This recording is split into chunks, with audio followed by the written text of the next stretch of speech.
In this video, we're going to go over how your relationship struggles could relate to your past lives. Why do your relationships keep hitting the wall no matter how much you try? If you're tired of breakups, fights, and loneliness, this could be the breakthrough you're looking for. My name is Jonathan Robinson, past life regression specialist. I've guided hundreds of clients to uncover the root cause of their struggles. Today, the question is, how do your past lives relate to your current relationship struggles? This isn't some far out guess. This is a practical way to spot patterns and cycles that keep sabotaging your love, your relationships. I'll walk you through some real stories and one quick practical question you can ask yourself today. By the end, we'll figure out if a past life is the missing link to healing your relationship struggles. Stick with me. Let's start with one clue a lot of people miss when they're in relationship chaos. Your relationship struggles might not even be yours from this life. It could come from echoes of a past incarnation. So a lot of us incarnate with the same spirit group over and over. You have hundreds, if not thousands, of Earth past lives and past lives in other realms or other planets. So today we'll break down the patterns and cycles I see that repeat over and over in a lot of people's lives. We'll identify the spirit group that you vibrate with, and this is the spirit group that you go home to after between incarnations. This is a group of about 10 to 20 like-minded spirits that really love each other, and they choose to incarnate with each other to teach each other lessons. Those lessons could be of love, like soulmates, mothers, children, best friends, things like that. And they could be the root cause of fights and arguments and bitterness toward each other. On Earth, there's challenges. There's no good or bad, but the challenges that we face, for example, I had one client who had a spirit friend. Sounds friendly, right? But in a lot of his past lives, they would keep killing each other in battle. They would be the leader of an army, then he would take out his army. Then in the next life, they would keep fighting over and over. And eventually, in this lifetime, that person was his condescending boss. And so I'll show you what they did to get that karmic relief or clear that karmic debt, balance out the energy. A lot of times it really helps to get to the root cause of this to create lasting change. See, the universe will continue to test us until we pass the test. And the universe is a hard teacher. It won't let us go to the next grade until we pass the test. We'll also cover how to release that emotional baggage that's been weighing us down and move into love and empowerment, which is the highest vibration. So we'll start with the story. I had a client named Lisa, and Lisa has struggled with relationships. She's picks abusive partners. And we did a past life regression. We went into past lives of her in an abusive relationship, another abusive relationship, and over again. In this life, that same thing keeps happening. And so the lesson that she learned is that she needs to open up her throat chakra, speak her truth, set healthy boundaries, and pick partners that are emotionally available. She was a people pleaser. So she needs to stay grounded in her values and pick someone that appreciates her. So once we identify and spot that emotional baggage or emotional trauma from the past lives, that's not enough. Here's a simple trick that reveals if it's holding you back. So we need to recognize the hidden influencer challenges. We need to recognize those repeating patterns and make a change. So while recognizing these hidden influences, we can do that through past life regression. For example, I had one client named Anna, and she struggles with her relationship with her father right now. Her father didn't want her to leave home, and she wanted to go off to another city or state and practice her Reiki and healing modalities and meet new people. And that when she left, that left a strong imprint on her dad, and her dad didn't want to talk to her. He wanted her to stay home. So we went to a past life of hers where she was on an island with the indigenous tribe. And in that past life, her dad was the leader of the tribe, and he wanted to marry her daughter to another man in the tribe to keep the connection going. And the daughter didn't want to marry this person. She wanted to be free, kind of like, I guess, Pocahontas comes to mind, but it wasn't Pocahontas. And she left on a boat and didn't return. And through this past life regression, she saw through her father's eyes how much that hurt him. And that stayed with him. That emotional trauma from her leaving really stayed with him. And she was able to see that, and that came out again in this life.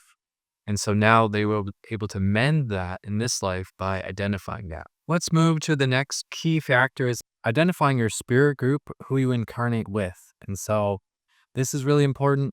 Some of these people are key people in your lifetime: parents, children, best friends, romantic relationships. And so I had a client named Mark, and he would fight with his wife over nothing. Whenever she left the house, he'd be really controlling, and he didn't know where that controllingness came from. He really wasn't that controlling with anyone else. And so we did a past life regression. In a past life, he lost her in a battle, so she didn't listen to him on his instructions of where to hide during this fight that was going on. And she ended up dying, and he ended up dying too with her. But that trauma and that emotional pull of her not listening to him made him super controlling in this lifetime. So that fear of losing her stayed with him. All right, so moving on to karmic debt and energetic balance. So the universe needs balance, the yin and the yang. So I'll illustrate that with another client I had. Her name is Aurora. So Aurora had parents that weren't the best parents. Some people just shouldn't be parents, and her parents were not very nice. They made it seem like they were nice to the people in the community, but they would isolate her and talk bad about her and scare her, and it left a lot of trauma with her, and we carry trauma from childhood to adulthood as well. So she wanted to know, what's the reason for this? She doesn't even talk to her mom anymore, but she still gets in those arguments in her head, rehearses what she coulda, woulda, shoulda said that some of us do. So in a past life, we realized that her mom and her were in a romantic relationship. She was the husband, Aurora was the husband, and her mom was there in the relationship. And so we traced back the relationship between Aurora's mom in this life to a past life event that happened hundreds of years ago in Japan. Aurora was the husband and a strong fighter. He was like a firefighter, and he would help people and was very strong. And he would marry this woman that he didn't really appreciate, and he would always go off on his duties in the military or doing service, and he would come back, but he really didn't appreciate her. He had kids with her, but he would leave her alone and isolated. And this woman, back then they didn't get divorced as much as they do now, and she was just stuck with him. And and he in the past life was the one that neglected her. In this lifetime, Aurora was the child, and that woman was the mother. And so that karmic debt got repaid back to her. And so we identified the root cause, and now we go to releasing those emotional burdens. And that has to do with inner child work, that has to do with energy healing that I do in my sessions. But that emotion gets trapped in the body somewhere, and really forgiveness. So we need to forgive ourselves for anything that we've done in past lives or in this life. And it's your decision, but forgiving that other person for anything they may have done, because really holding on to that, it's not going to do any good. It's not hurting that other person. It only hurts you when you're not in that love state, that enjoyment, that enlightenment state, in the moment state. You're not being your true authentic self. So letting it go is really important to move forward, because a blocked off heart can't shine their light. So if we have a bunch of shields up, we can't be open to loving someone else. Even though we could get hurt, it's better to have loved and lost than to have never loved at all.